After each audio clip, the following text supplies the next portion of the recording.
Assalamualaikum warahmatullahi wabarakatuh. Selamat sore Ibu Lia Kurniawati, SPD MPD, dan teman-teman semua. Perkenalkan, nama saya Nurminarni Damayanti dengan NIM 18621500135, jurusan Ilmu Pendidikan Guru Anak Usia Dini. Ingin menjabarkan tugas UTS dengan tema hakikat emosi dan teori-teori para ahli.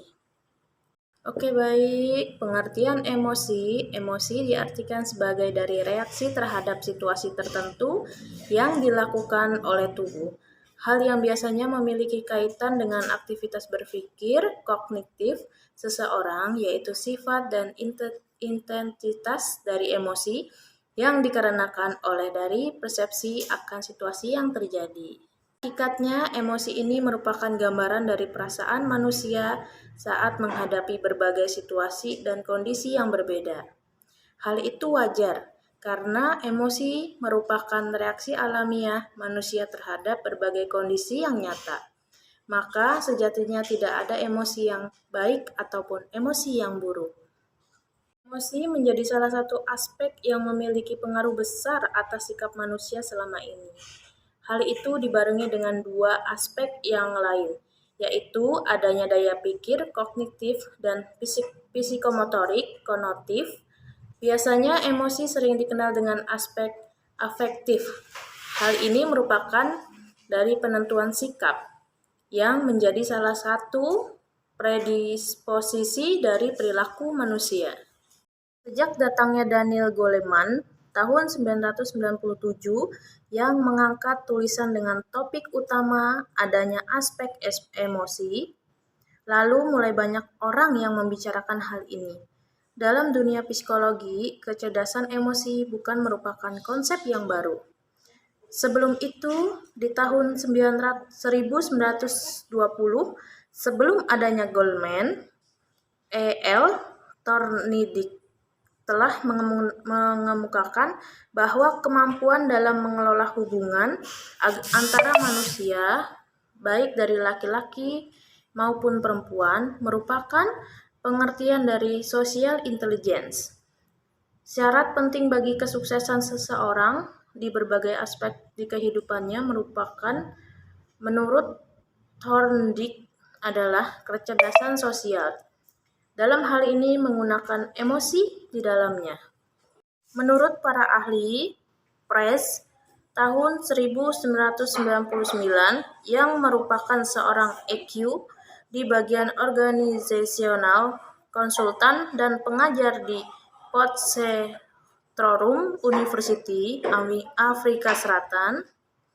Beliau mengungkapkan secara tegas bahwa emosi merupakan reaksi terhadap situasi tertentu oleh tubuh. Hal ini merupakan hasil berpikir tentang kondisi yang khusus, yang mana ada keterkaitannya antara aktivitas berpikir dan hasil dari persepsi terhadap kondisi.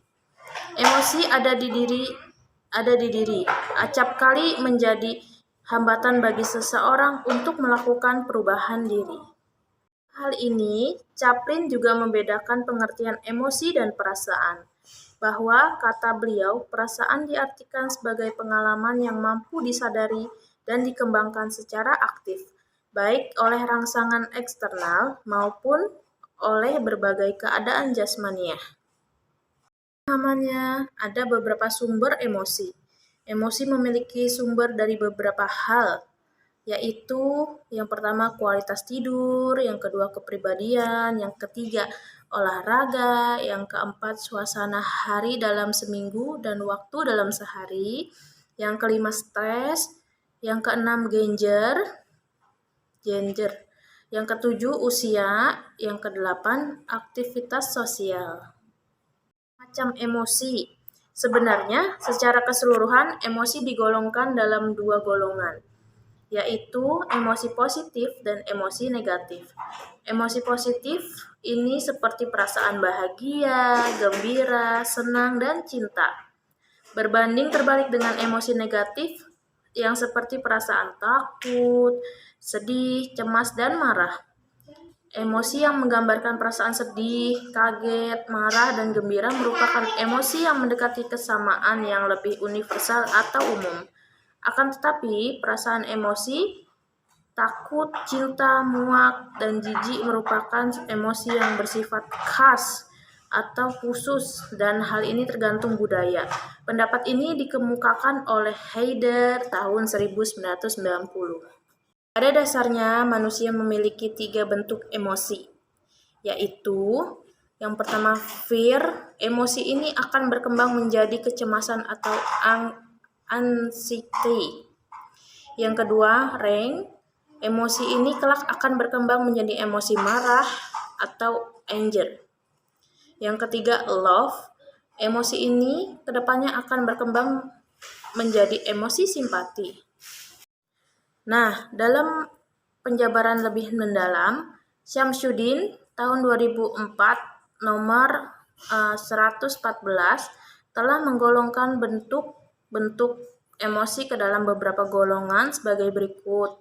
Antara lain, yang pertama malu, dengan adanya perasaan hancur lebur, adanya aib, hina, kesal hati, malu hati, bersalah, dan sesal, jengkel. Hina, jijik, muak, mual, benci, tidak suka, mau muntah. Yang kedua, jengkel, memiliki perasaan di dalamnya seperti perasaan mau muntah, tidak suka, benci, mual, jijik, hina, dan muak. Terkejut, tersikap, takjub, terpana. Yang ketiga, terkejut dengan adanya perasaan terpana, takjub, terkesiap di dalamnya. Yang keempat, cinta, ada perasaan kasih, kasmaran, hormat, bakti, kedekatan, kebaikan hati, kepercayaan, persahabatan, dan penerimaan.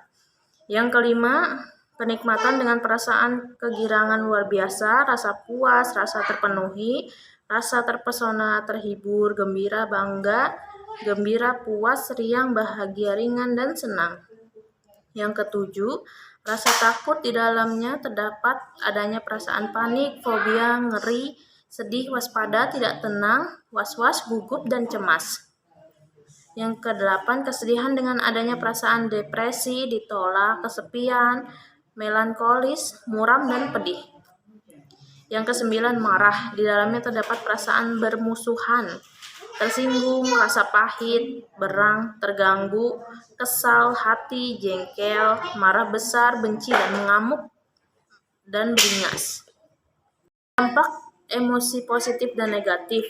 Dampaknya yang positif, dampak ini akan biasanya terjadi pada diri manusia berwujud pada perasaan bahagia, ceria, damai, senang, dan adanya rasa syukur.